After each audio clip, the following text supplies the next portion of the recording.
pogore to hie rawere makoro nyaka sani koro osegombo mar mondo mi owuog oko obede teli wacho kanyo ni nyaka sani koro kaluore kod gino ma Oburu Oginga osetimo mano mar kata bedo pinye mesa Opor Wacha kod Babu Owino mar mondo mi owinja ne side ne nyalo bedo ni okelo chuny rawere kama chiegni kendo nyalo miyo rawere bedo kod geno ni adiera ka chung kod otiko mano maduon bura mar ODM duon bura maduong mogik e pacho kae tinyalo miya otiko ka yombo to jopiny ohera gadiera. Penjo en ni rawere bendo seikore mar telo e yo makarada na chak kod Zadok kaito John imbe nang'eni nitiere kod wach midang'eni kila ng'ato nitiere kod paro mango chwal kotudore kod mano to bende rawere oseikore mano mar kao telo mar mondo mi kinde mathoth kata kwa goyo mbake kinde mokalo chien ji kik wacha ni joma hikgi oniang'e ma pod nitiere telo to wan kaka rawere pod owewa oko. Zadok Joyce erokamano kendo achako kanyisi ni rowere oikore ne telo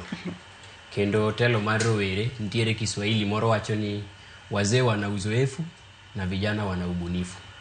na wazee wanachukizwa kwa ubunifu wa vijana kwa sababu wanataka mambo yaendelee kutendeka jinsi yalivyokuwa. Wan kaka rowere wan gi ideas manyien to kendo king'iyo sani telo gi gik mwadwaro e era wani opogore gi gik mane ji dwaro 2019. Higa mar 2000 gini ne ji ne nyalo gombo kata pikipiki mondo ring go mano gima sani wan ok wadwaro.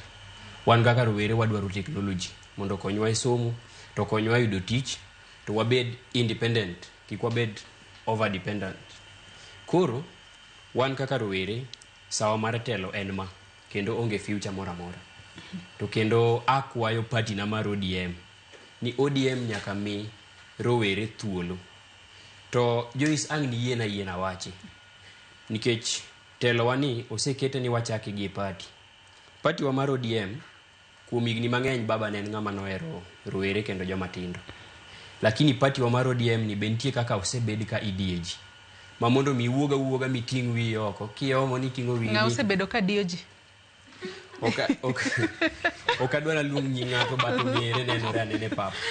to kata mana sani wawachi wan gi party leader party chair ma en governor ma Homa Bay Nyasuna Wanga. Magi joma to me apart from gima waneno ni en veneer happiness, apparent happiness, there is some subtle of rivalry ma ok gidwa ni ng'ato chung malo kendo stage manage gimora mora. To kendo ji kaka Wanga gini nyaka yie ni sa en marwa ma ok en sa mar mako bat. Baba nokonyo ji mang'eny, nitie joma life gi kendo ngima gi te ne nitiere mane siasa ni nikech ne girito mondo mak badgi. Sani e Kenya kibinyiswa gimitimo gima isetimo ka ne in gi thuolo no to gigi midhi chak itimo mondo ka wami thuolo mondo itelnwa.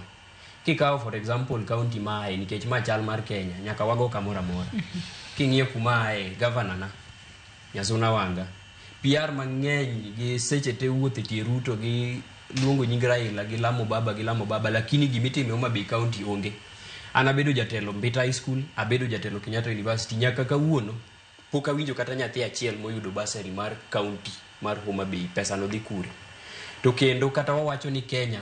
wajo Kenya wate but wan gi cultural background gi kuma wae gi homes wa. Onge kaka sani kata wan miluongo wa studio kani wawacho dhowa kaka jonagi nikech my culture wan tiere kuma wae. Okinya biro ni telo ni county mar Homa Bay magi bejo momi kura tidhi yomo ji malara lufu Kano mondo bi otie county kae tinyiso wani in isetiyo kendo une party mae gima party dwaro to kendo wachonwa ni igero stadium mano chak gawiti igero yo ma adiedo kadhi yo Ugis yo moger gi national government magi gik ma ok wadwar kendo wan kaka youths it is not just about identifying problems en manyo chandruok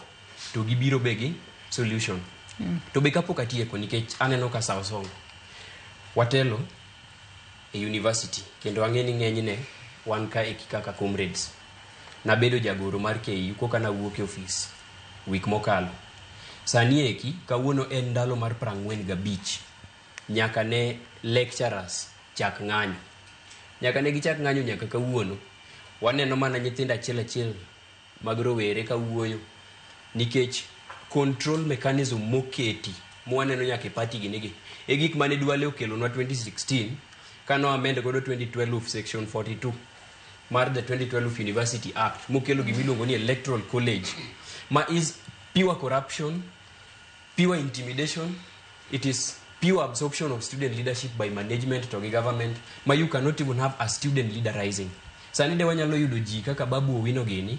okinyal yudo gi. Nikech ikawo ng'at moro mabe okinyal wuoyo kata wi nyithindo. Ka koro mandalo 45 to pod wan oko. Nyithindo pod wuoyo wi ng'anyo. I'm glad na neno